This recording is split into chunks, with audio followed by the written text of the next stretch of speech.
Keperluan pendidikan dan infrastruktur sekolah adat akan terus diberi perhatian. Perkembangan lanjut dari Sabah petang ini terus saja bersama Anisia Daulus. Silakan Ann. Ya, Zahira, Kerajaan Persekutuan akan terus menyalurkan peruntukan tahunan bagi memenuhi keperluan pendidikan dan infrastruktur sekolah adat. Perdana Menteri Datuk Seri Anwar Ibrahim berkata ia penting dalam memastikan adat, bahasa dan tradisi di negeri ini terus terpelihara. Dalam masa sama mencapai hasrat melestarikan budaya Sabah menerusi Sekolah Adat Anak Negeri Sabah. Datuk Seri Anwar berucap sempena Majlis Makan Malam Amal Sekolah Adat Anak Negeri Sabah di Kota Kinabalu. Teks ucapannya disampaikan setiausaha politiknya, Datuk Azman Abidin. Datuk Seri Anwar turut memuji kerjasama sekolah adat dengan Institut Pengajian Tinggi dalam menghasilkan bahan rujukan berkualiti untuk memperkukuh kajian budaya dan warisan di peringkat kebangsaan dan antarabangsa. Terdahulu dalam ucapannya, Ketua Menteri Datuk Seri Panglima Haji Jinor memberitahu kerajaan negeri memperuntukkan 13.66 juta ringgit bagi mempergiat usaha menambah baik pengurusan dan pemeliharaan warisan budaya di negeri ini tahun depan. Peruntukan itu bagi memastikan warisan budaya dan kesenian negeri ini terus kekal dan terpelihara, seterusnya memastikan khazanah budaya dapat dinikmati generasi masa ini dan akan datang.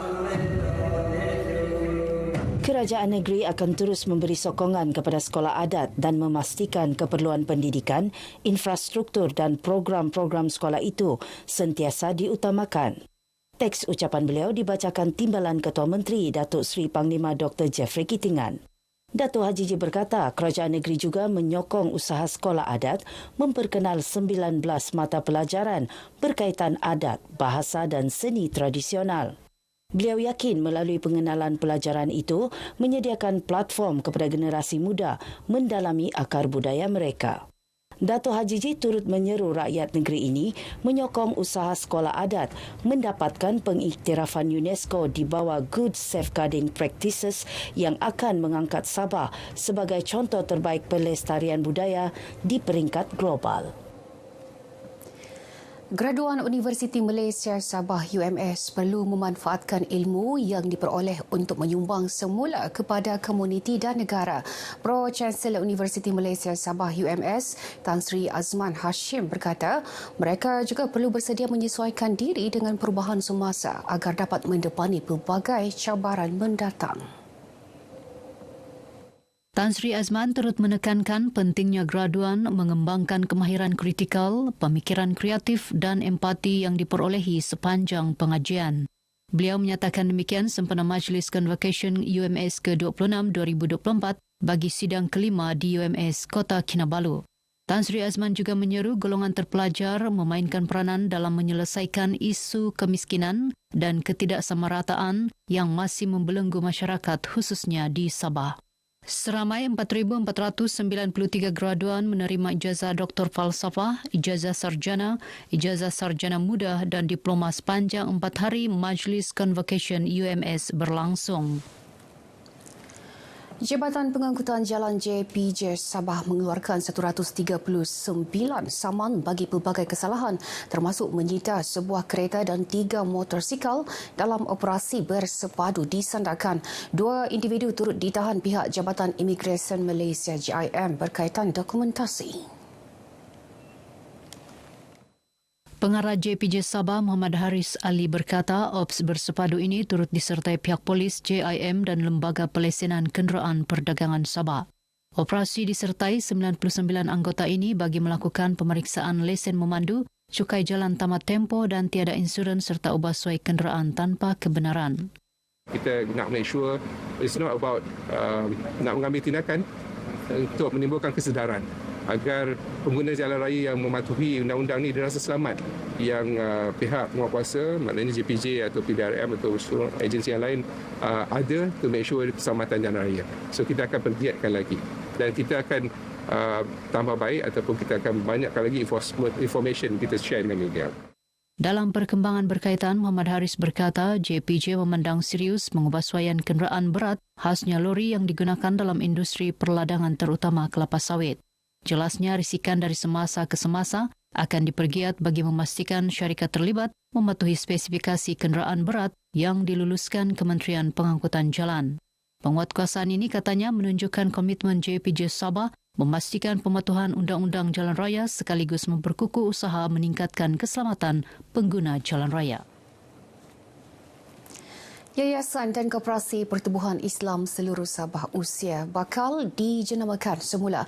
Ini antara inisiatif baharu dalam Pelan Strategik Pembugaran Usia bagi tempoh 2025-2027 bagi mengukuhkan lagi fungsi badan Islam berkenaan. Dengan pelan pembugaran ini, kita berusaha untuk memperelokkan lagi, menggembleng tenaga untuk memberikan satu nafas baru, imej baru. Usia ini boleh bergerak secara relevan. Datuk Sapawi berkata sebahagian besar misi dan visi di bawah Pelan Strategik Pembugaran Usia 2022-2024 sebelum ini telah berjaya dicapai. Barisan Kepimpinan Usia Baharu akan meneruskan inisiatif sedia ada dengan memasuki fasa kedua di bawah pelan itu, membabitkan beberapa aset. Antaranya penaiktarafan bangunan usia yang sebelum ini mengalami sedikit kelewatan, manakala Pusat Latihan Dakwah Usia di Kota Marudu yang kini dalam proses menukar nama kepada Kolej Kemahiran Islam Sabah KKIS dijangka beroperasi tahun depan. Selain itu, projek pembangunan tanah milik usia seluas 4 hektar disempurna oleh rakan strategik juga sedang berjalan mengikut jadual dan dijangka siap sepenuhnya pada tahun 2026. Bersempena persidangan melindungi alam sekitar marin sempurna daripada pencemaran plastik dan pengeboman ikan, sekumpulan sukarelawan, aktivis, pelajar dan media menyertai program Seeing is Believing di Pulau Gaya Taman Marin Tunku Abdul Rahman. Program lawatan anjuran pertubuhan bukan kerajaan Blue Hawk tersebut turut disertai Duta Republik Jerman ke Malaysia Peter Blomeyer. Dalam lawatan ini, pengasas Blue Hope Simon Christopher memberikan penerangan mengenai situasi sampah di Pulau Gaya, terutama masalah plastik yang menjejaskan kawasan tersebut. Turut berlangsung perbincangan bersama wakil penduduk di kawasan berkenaan berhubung inisiatif mengatasi masalah sampah sekaligus membantu mereka hidup dalam keadaan lebih baik. Simon juga menyurahkan cadangan berhubung sampah plastik yang boleh diinovasikan menjadi kepingan bata, seterusnya mewujudkan peluang pekerjaan dan menjana pendapatan. Blue Hope ialah pertubuhan alam sekitar bukan kerajaan berdedikasi untuk melindungi lautan dan biodiversitinya dengan membantu menghentikan pencemaran plastik di Sabah.